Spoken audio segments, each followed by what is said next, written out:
Queridos, o que falar numa manhã de carnaval à igreja, quando o nosso país fez algo que parecia impossível, né? Cancelar a festa de carnaval, né? Pela primeira vez, desde que eu me lembro, nós não tivemos desfile das escolas, não tivemos os blocos, né? Não teremos a noite das campeãs, não teremos aquela quarta-feira gorda, né? Da apuração das escolas, mas o nosso povo está aí. E esse é um grande momento para o nosso testemunho cristão. E eu quero exatamente falar sobre isso nesta manhã. Quero chamar sua atenção para um texto lá em capítulo 4 de Atos, a partir do verso 5, né? A partir do versículo 5 do capítulo 4, a gente vai ler esse texto até o verso 22, uma leitura meia longa, mas ela é importante para que você compreenda aí o contexto daquilo que a gente vai tratar a partir de agora, tá? O que aconteceu foi o seguinte, né? João e Pedro estavam chegando no templo, uma pessoa pediu uma ajuda, ele disse, olha, nós não temos dinheiro, mas aqui temos damos, e curaram aquele homem, e aquilo causou uma celeuma enorme, e por conta desta cura eles foram aos tribunais, eles foram levados presos, e a partir de agora a gente tem a história, né, que se desenvolve aí. Verso 5 diz assim, no dia seguinte, reuniram-se em Jerusalém os seus principais, os anciãos, os escribas, e aconteceu, e Anás, o sumo sacerdote, Caifás, e João, e Alexandre, e todos quanto haviam na linhagem do sumo sacerdote. E pondo-se no meio, perguntaram, com que poder, ou em nome de quem fizestes isto? Então Pedro, cheio do Espírito Santo, lhe disse, principais do povo e vós, anciãos de Israel, visto que hoje somos interrogados acerca de um benefício feito a um homem enfermo e do modo como foi curado. Seja conhecido de vós todos e de todo o povo de Israel que em nome de Jesus Cristo, o Nazareno, aquele a quem vós crucificaste e a quem Deus ressuscitou dentre os mortos, em nome desse é que este está curado ou são diante de vós. Ele é a pedra que foi rejeitada por vós, os edificadores, a qual foi posta por cabeça de esquina, e em nenhum outro há salvação, porque também debaixo do céu, nenhum outro nome há dado entre os homens pelo qual devamos ser salvos. Então eles, vendo a ousadia de Pedro e João, e informados de que eram homens sem letras e indoutos, maravilharam-se e reconheceram que eles haviam estado com Jesus. E vendo estar com eles o homem que fora curado, nada tinham que dizer em contrário. Todavia, mandando-os sair fora do conselho, conferenciaram entre si, dizendo, o que havemos de fazer a estes homens? Porque a todos os que habitam em Jerusalém é manifesto que por eles foi feito um sinal notório e nós não podemos negar. Mas, para que não se divulgue mais entre o povo, ameacemo-los para que não fale mais nesse nome a homem algum. E chamando-os, disseram-lhes que absolutamente não falassem nem ensinassem no nome de Jesus. Respondendo, porém, Pedro e João lhes disseram, julgai vós se é justo diante de Deus ouvir-vos antes a vós do que a Deus, porque não podemos deixar de falar do que temos visto e ouvido. Mas eles ainda os ameaçaram mais e, não achando motivo para os castigar, deixaram-nos ir por causa do povo, porque todos glorificavam a Deus pelo que acontecera. Pois tinha mais de 40 anos o homem a quem se operara aquele milagre de saúde. E finalmente, verso 23, 22, né? Tinha mais de 40 anos, até aí. Queridos, esse texto Como eu disse, ele começa um pouco antes. O contexto dele fala de um milagre acontecido pelas mãos de João e de Pedro, à entrada do templo. Você vê essa história aí a partir do capítulo 3. E essa história, irmãos, verídica, né, esta situação real que aconteceu, ela se tornou notória na cidade. Jerusalém é uma cidade grande, né? Alguns historiadores acham que naquela época ela já tinha mais de 50 mil habitantes, o que era uma proeza, né, para as cidades ali do início da era cristã.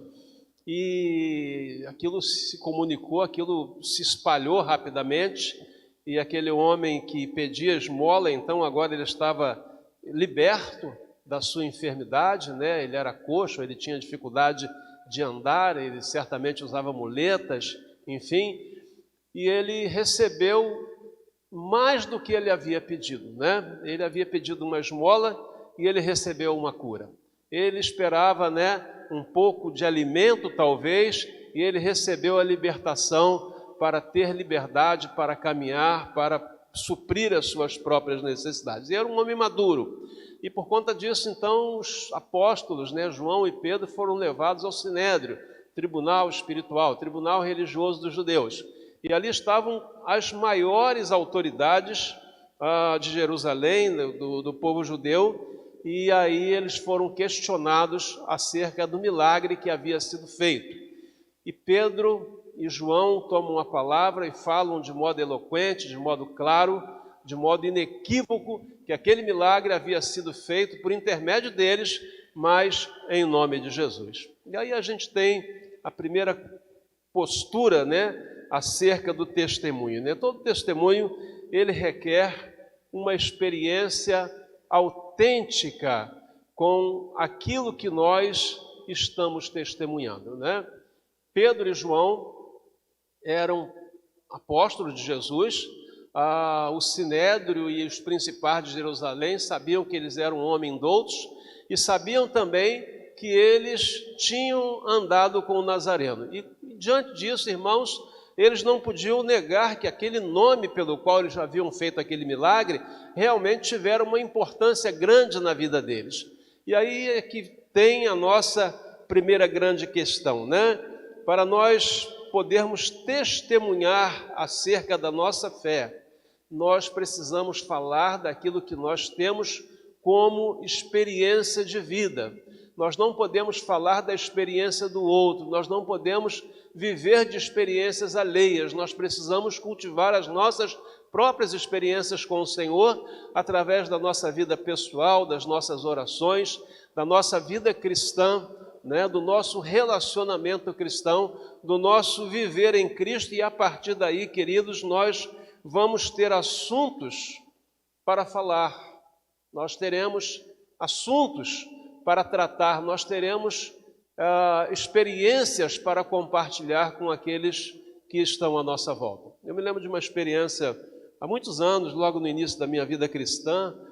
Eu comprei algumas coisas que eram para dar de presente num amigo oculto que ia acontecer na igreja lá que eu fazia parte, e eu comprei, evidentemente, uma quantidade assim um pouco maior, e quando eu cheguei lá eu percebi que a pessoa que havia feito a embalagem, ela tinha colocado 1 ou 2 produtos a mais que eu não tinha comprado.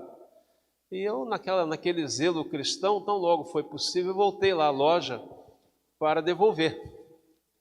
E aí, irmãos, eu criei um problema que eu não imaginava, né?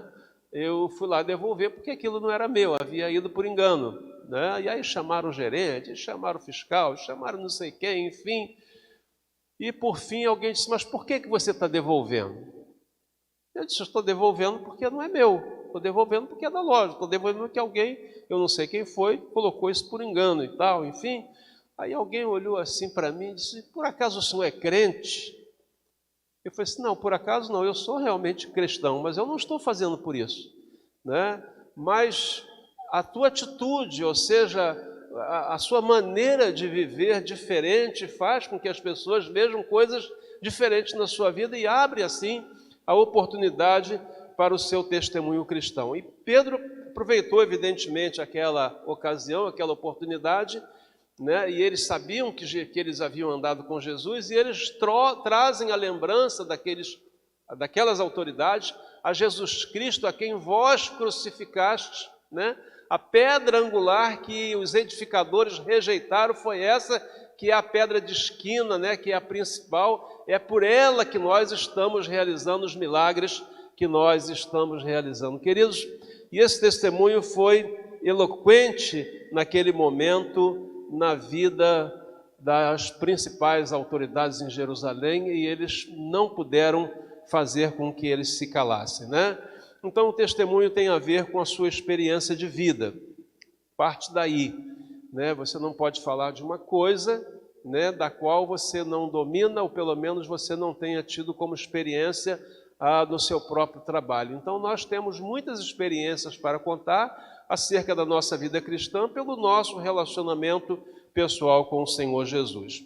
A segunda questão do testemunho, ela se baseia, irmãos, em fatos que não podem ser contestados, né? Tenho assim algumas experiências interessantes, né, na minha vida cristã e pastoral, coisas assim que Deus fez, né? No caso aí era um paralítico com mais de 40 anos, um homem que tinha um ponto de esmola, né, na entrada do templo, ou seja, ele era uma pessoa conhecida, e por aquele milagre que Jesus fez através de Pedro e de João, ele se tornou uma celebridade na cidade, porque todos sabiam como ele era e como ele ficou depois, né? E muitos outros milagres aconteceram também. Aquele paralítico foi a carta viva para o testemunho de João e de Pedro diante do Sinédrio, né? E contra fatos, irmãos, não há como você contradizer isso, tá? Especialmente quando você fala a partir da sua própria vida, né?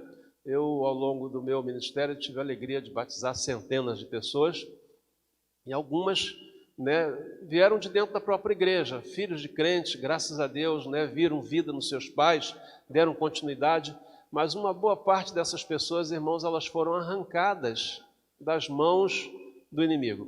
E uma dessas pessoas, né, que faz parte desta igreja ainda, ela, durante muito tempo, ela viveu, né, em cultos de matrizes africanas, portanto cultos espirituais, mas não voltados para a adoração ao Senhor Jesus.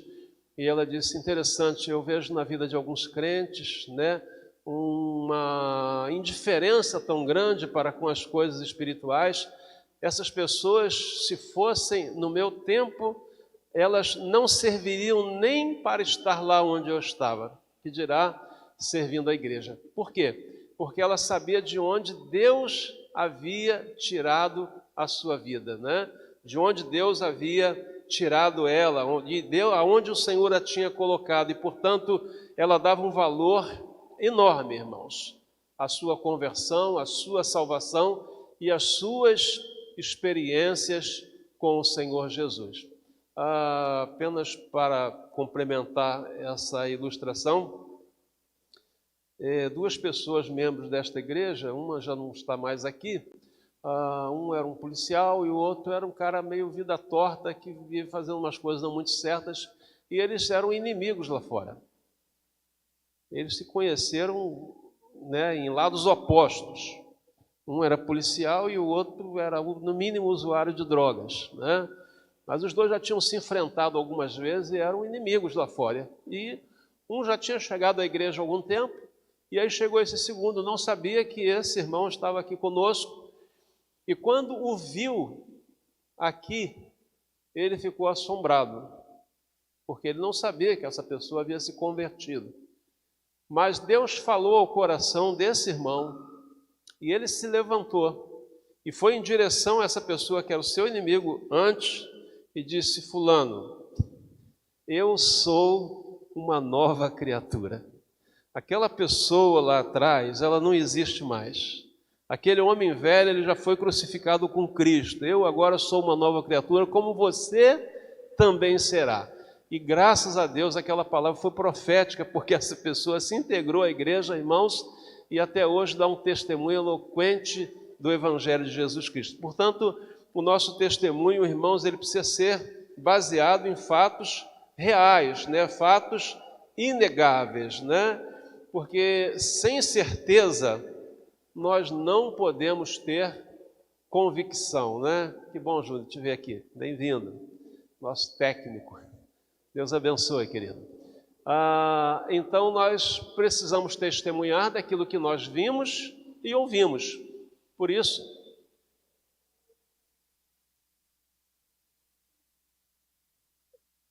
nós precisamos, irmãos, quando vamos testemunhar de coisas das quais nós temos experiência, convicção e certeza plena e absoluta, né? E se há algo que ninguém pode tirar de nós, são as nossas experiências pessoais, tá? Se tem alguma coisa que ninguém pode contestar, são situações pelas quais você passou. Eu não sei quantos viram o testemunho da irmã Verinha pela manhã, acerca do seu esposo, né?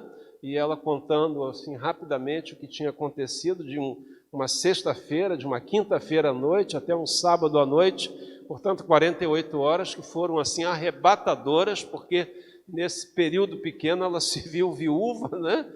Uma grande possibilidade de perder o seu esposo, e nesse período ela teve a alegria de vê-lo praticamente curado de volta na sua casa. Então são fatos, irmãos, que nós vivenciamos no dia a dia, às vezes nós não damos importância a isso. E o testemunho é isso, falar daquilo que nós vimos e daquilo que nós vivemos, né? E os apóstolos disseram, julguem vós mesmos, se é justo, né, obedecer a vocês, né, que são os fariseus, são os escribas, né, são pessoas que são autoridades, mas a quem nós estamos testemunhando está muito acima de vocês, que é o próprio Deus. Portanto, nós não podemos deixar de falar daquilo que temos visto e daquilo que temos vivido, né? Portanto, o testemunho, além de ser baseado numa experiência de fé, né, e fatos inequívocos, né, ele precisa ser dado de acordo com as circunstâncias as quais nós estamos vivendo, né? Eles foram presos, imagina, porque haviam curado um homem que era um mendigo, que era um pedinte. Um homem já com mais de 40 anos, muito conhecido, né, que fazia o seu ponto sempre no mesmo lugar, e que naquele dia, movido por uma experiência qualquer, Pedro e João ministraram uma cura milagrosa sobre eles. E é como se fosse proibido fazer o bem, né? E eles foram presos e foram ameaçados de serem espancados, mas eles se mantiveram firmes e disseram, nós não podemos falar do que temos visto e ouvido. E aí quando aquelas autoridades, elas saem daquela audiência e elas começam a conferenciar entre si qual seria a decisão, eles chegaram à conclusão que muito pouco podiam fazer. Por quê? Porque eles sabiam realmente que aqueles homens eram indoutos, eram homens simples, conhecidos na cidade. Portanto, eles não iam de maneira nenhuma fazer nenhum tipo de mágica, né? Não podiam ter criado aquela cena, não podiam ter inventado aquela história. E a segunda coisa é que eles sabiam que eles eram homens indoutos e que eles também haviam andado com o Nazareno, com Jesus, e portanto aquilo validava aquela palavra, né? Aquele testemunho que eles estavam dando acerca daquela experiência, né? Então eles não podiam de modo nenhum obedecer àquelas autoridades. Com todo o risco que eles poderiam ter, eles deveriam continuar pregando o Evangelho, curando, ensinando, tratando, restaurando, dando experiências de fé às pessoas como fizeram, e graças a Deus que eles fizeram, porque esse Evangelho chegou até nós. Nós somos o resultado daquilo que eles semearam e que foi plantado de geração em geração. É muito interessante, especialmente os mais jovens ouvirem acerca disso, porque cada geração é responsável para pregar para a sua próxima geração, não é? Nós não seremos responsáveis por aqueles que vão ouvir daqui a 100 anos, mas nós somos responsáveis por aqueles que estão ouvindo hoje, de sermos porta-vozes da palavra de Deus e sermos exemplos de fé para aqueles a quem nós ministramos, né? Nós não precisamos ser perfeitos, mas tentarmos, né, de algum modo, fazermos com que a nossa pregação, o nosso testemunho, não seja contrariado a partir de uma vida dissoluta, de uma vida irresponsável, porque nós estamos testemunhando para que as pessoas creiam em Cristo e tenham a sua vida transformada. Finalmente, irmãos, o testemunho eficaz, ele vai produzir resultados para a glória de Deus, não é? Não é para a glória do homem, porque o homem passa. Pedro, João, Tiago, Filipe, enfim, todos os apóstolos, eles tiveram uma vida e eles morreram. E outros vieram, e outros vieram, e outros vieram, né?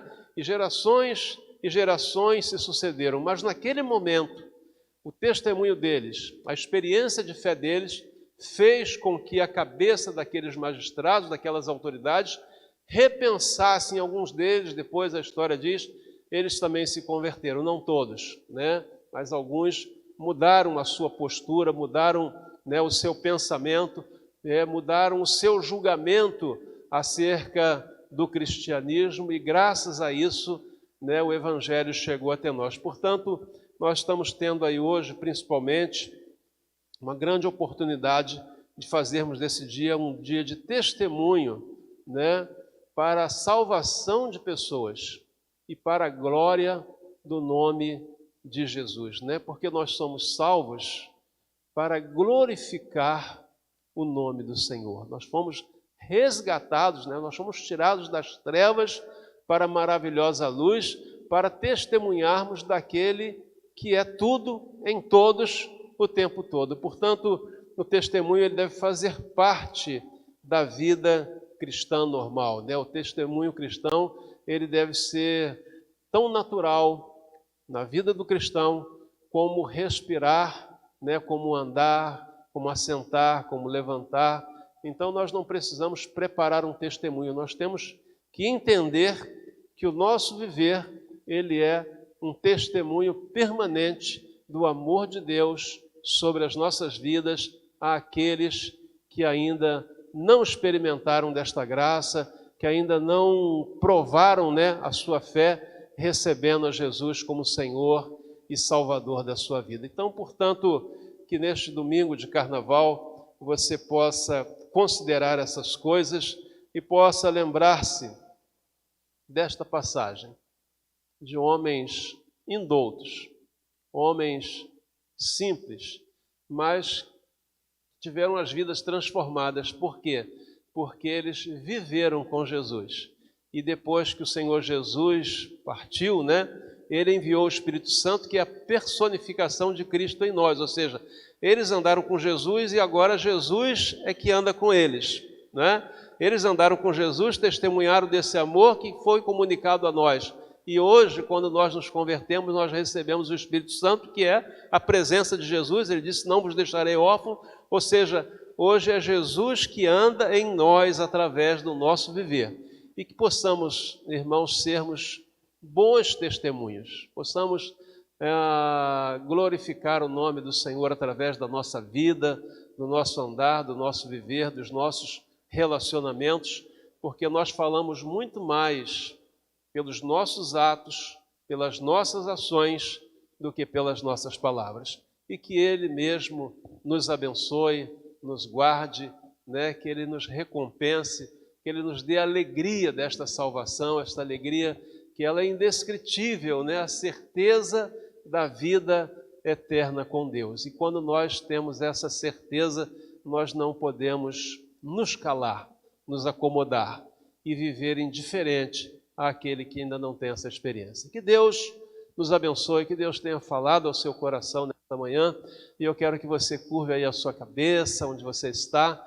Nós vamos orar, nós vamos fechar esse culto, né?